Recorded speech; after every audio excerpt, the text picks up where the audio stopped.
Sekarang kita lakukan uji normalitas dari data ini.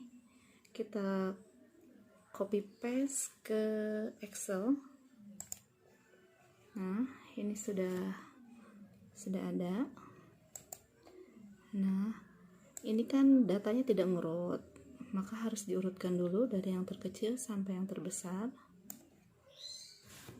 Caranya dengan klik search and filter, kemudian klik sampai Z ini, kemudian klik continue with the current selection, baru di search.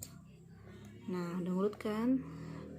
Kemudian kita hitung rata-ratanya. Hitung rata-rata bisa menggunakan rumus yang sebelumnya pernah kita bahas, atau langsung saja pakai rumus Excel, yaitu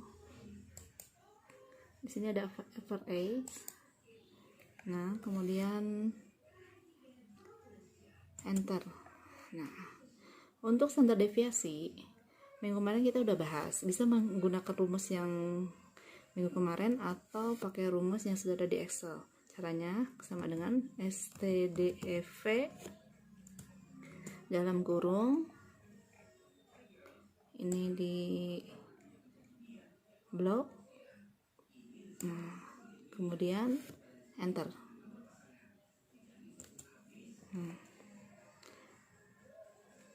Nah, kalau bisa, bukan kalau bisa ya, biar tidak berubah, kalian ketik ulang. Ini kan 5,67, ketik ulang 5,67, kemudian di sini 2,16 standar deviasinya. Nah, setelah itu kita cari frekuensinya. Di sini nilai 2 ada 2, nilai 3 ada 2, nilai 4 ada 3, nilai 5 ada 5, kemudian nilai 6 ada 5 juga, kemudian nilai 8 ada 4, dan nilai 9 ada 3. Nah, kemudian setelah itu kalian jumlahkan, sum, benar tidak totalnya ada 24, jumlah datanya kita sum. Oke. Maaf, pokoknya ini rata-rata ya. Sum, kita klik di sini.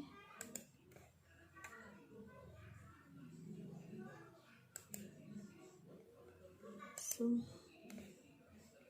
Oke, sumnya yang ini di blok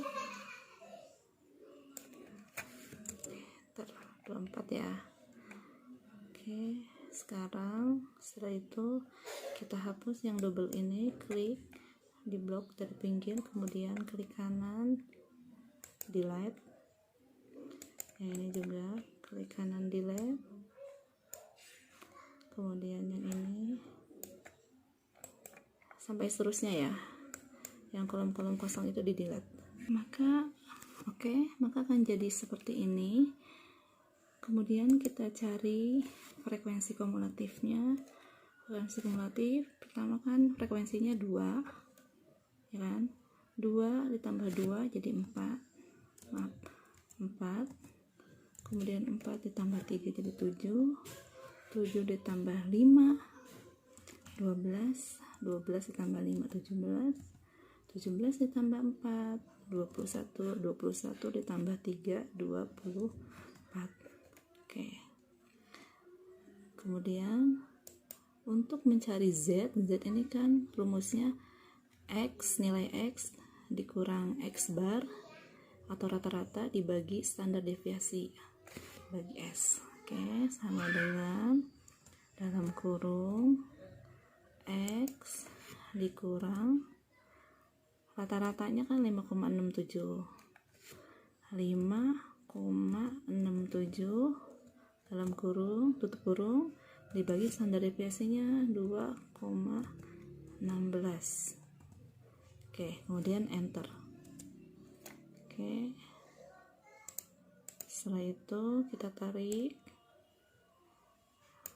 Nah, kalau misalkan hasilnya kalian di belakang koma banyak, tinggal klik kanan, kemudian format cell, number. Nah, di sini pilih aja desimalnya di belakang koma 2 aja ya. Nah, kemudian oke. Oke, sekarang kita cari Z tabelnya. Bagaimana cara mencari Z tabel? Ini ada petunjuknya, lihat di tabel distribusi normal. Kebetulan sudah ada di PPT. Ini tabel distribusi normalnya seperti ini. Nah, oke, kita lihat, kita patokannya ini ya, Z ini kan, Z score ini disebut Z score. Ini artinya minus 1,70. Kita kesampingkan dulu minusnya ya, jadi anggap aja 1,70. Oke, kita balik lagi ke tabelnya. 1,7 kita cari sini, 1,7 di kolom pojok ke bawah. Mana kita cari 1,7. Nah, ini 1,7. Tadi kan belakangnya komanya 1,70. Nah, ini untuk nolnya di sini 0, 1, 2 dan 3 dan seterusnya, ini untuk koma. Jadi kan tadi 1,70, berarti ini pas berada di atas 0. Ini kan 1,7, ininya 0, 1,70 kan. Nah, berarti pas posisi ini 0,4554. Oke. 0,4554. Kemudian kita ulangi yang ini 1,24,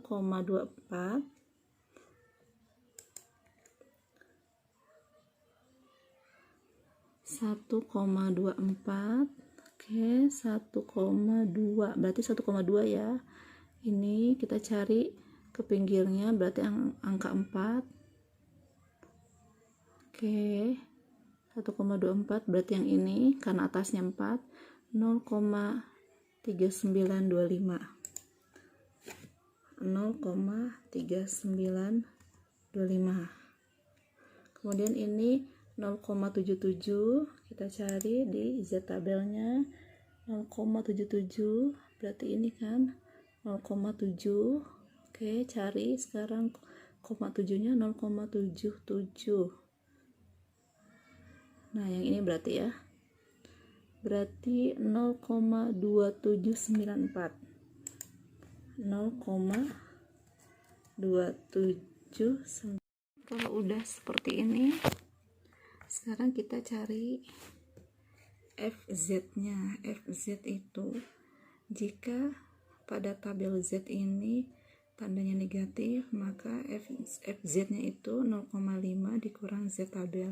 Jika Z-nya positif, ini kan negatif nih.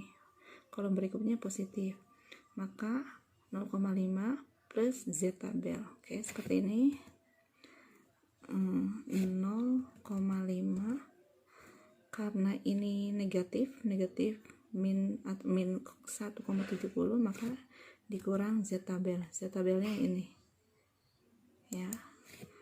Oke, enter. Nah, kalian cukup tarik sampai yang angka minus. Nah, ini kan minus kan. Nah, sekarang karena ini positif 0,15, jadi sama dengan 0,5 plus ini 0,0. Oke, enter. Baru setelah itu kalian tarik. Nah, kemudian untuk mencari SZ itu rumusnya, cara mencarinya F kumulatif dibagi jumlah frekuensi. Berarti ini kan F kumulatif. Oke, sama dengan 2 dibagi jumlah frekuensinya 24 ya. 24. Enter. 0,08 sekian, baru kalian tarik. Nah, setelah itu nyari FZ dikurang SZ sama dengan, ini gampang ya, ini FZ dikurang SZ, didapat hasilnya. Nah, oke, tarik. Nah, tanda minus ini artinya dibacanya positif ya, karena kan ini tuh FZ dikurang SZ, ini dia pakai harga mutlak. Harga mutlak itu kalau tanda minus seperti ini artinya dia tetap positif gitu kan. Oke, kemudian setelah itu, setelah ketemu hasilnya, kita cari angka yang paling besar, yaitu yang ini ya. Oke, setelah ini kita fokusnya ke sini ya, cari angka yang paling besar atau nilai yang paling besar, yaitu ini 0,149.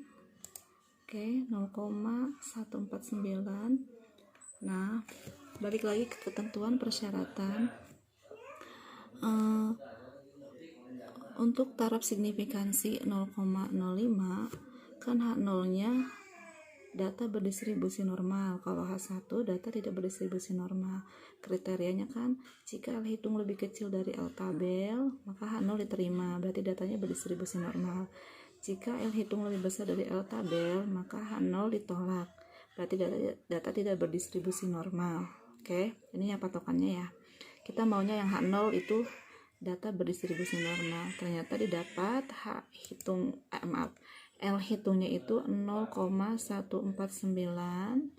Oke, didapat L hitung 0,149 L hitungnya.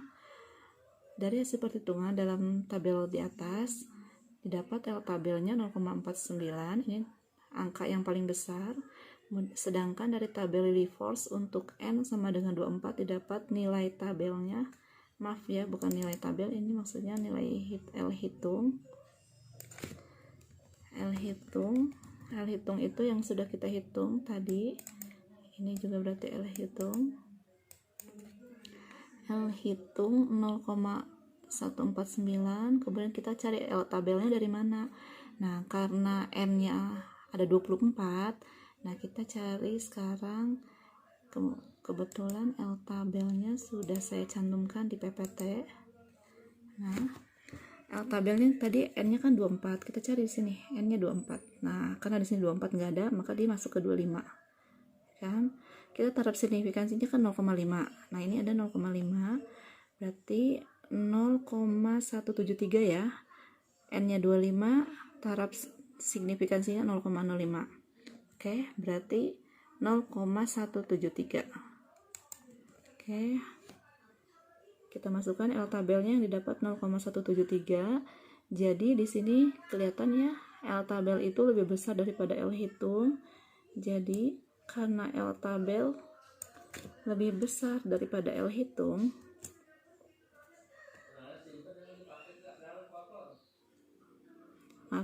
maksudnya L